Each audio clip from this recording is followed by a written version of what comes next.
Você já ouviu falar sobre polímeros? Mas certamente você já ouviu falar sobre plástico. Ah, sim, plástico tem em tudo quanto é lugar. Exatamente. Mas, na verdade, plástico é uma característica do polímero, né?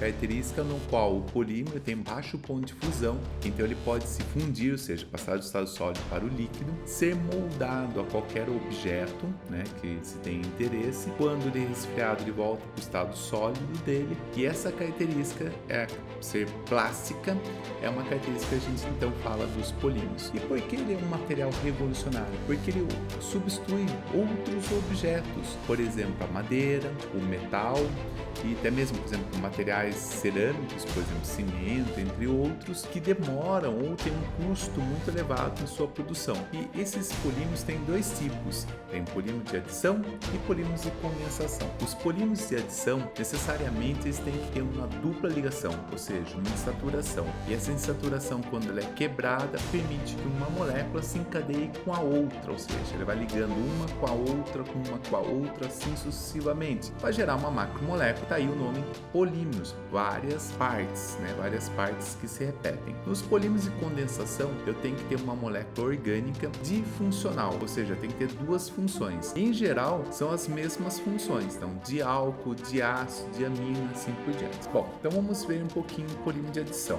No polímero de adição, eu tenho que ter uma insaturação, tipo uma ligação pi, é uma ligação fraca, então facilmente quebra-se essa ligação, e eu tenho uma ligação sigma, que é uma ligação forte. Quando essa ligação pi quebra, forma um intermediário, tem como se fosse uma meia ligação em cada carbono. Um liga-se com o outro, liga-se com o outro, e isso se dá então a formação de uma grande estrutura. Então olha só o exemplo. Aqui eu tenho o eteno, CH2, dupla CH2. Essa insaturação aqui ela quebra, tá? Um catalisador ou um iniciador de reação. Uma vez que isso aqui se quebra, essa estrutura se encadeia ligando com ela mesma várias vezes seguidas, N vezes. Esse N pode ser, por exemplo, 1000, 1.000.000, por exemplo. E aí então eu vou ter esse cara chamado de etileno, vou ter o polietileno. Bom, a aplicação do polietileno é em recipientes de uma forma geral, tá? Vários tipos de polímero de adição. Por exemplo, eu posso ter o polietileno, que a gente acabou de ver.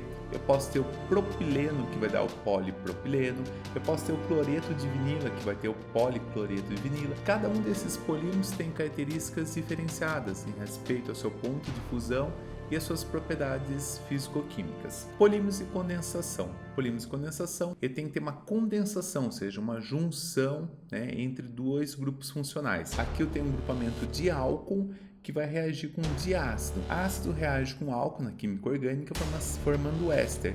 Aqui um vai ser diferente, vai ter uma formação de um éster. Como eu tenho uma estrutura que pode se repetir N vezes cada uma delas, então eu vou ter um poliéster. E aí eu tenho uma estrutura de um éster e a liberação de água. Então essa aqui é a formação de um poliéster. Uma outra reação de condensação característica é a formação da poliamida. O que são as poliamidas? Eu tenho um grupamento de ácido, grupamento de amina. Esses também vão reagir o grupamento amina com grupamento ácido, liberação de água, e eu tenho a formação de uma amida. Se isso aqui se repete N vezes, eu tenho uma poliamida. Os polímeros, então, são materiais sintéticos em larga escala, ou seja, em escala industrial, que apresentam um baixo custo. E esse baixo custo favorece, então, a formação de objetos, tá? Porque o mercado acaba encontrando venda para esses materiais. As propriedades físico-químicas podem ser ajustáveis. Eu posso ter um polímero tipo A misturar com o polímero do tipo B, e essa mistura ter uma propriedade intermediária entre os dois polímeros. Eles também têm uma outra característica que chama muita atenção: eles são resistentes ao tempo, porque eles têm baixa reatividade química depois de formar. Bom, mas todas essas propriedades que são vantajosas fazem com que sejam tudo de ruim para ele. Por quê? O alto uso dele, com baixo custo de produção, não agrega valor.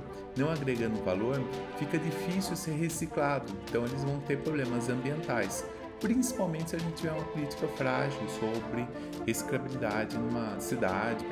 Existem polímeros que não são sintéticos, que são chamados polímeros naturais. A princípio a gente tem três: a borracha, os carboidratos e proteínas. Então vamos ver um pouquinho a borracha. A borracha é retirada do látex, né, da seringueira. Ela é um chamado isopreno, então ela, uma vez polimerizada, é o poliisopreno. Essas cadeias são cadeias lineares, que elas têm uma característica que são chamadas de elastômeros.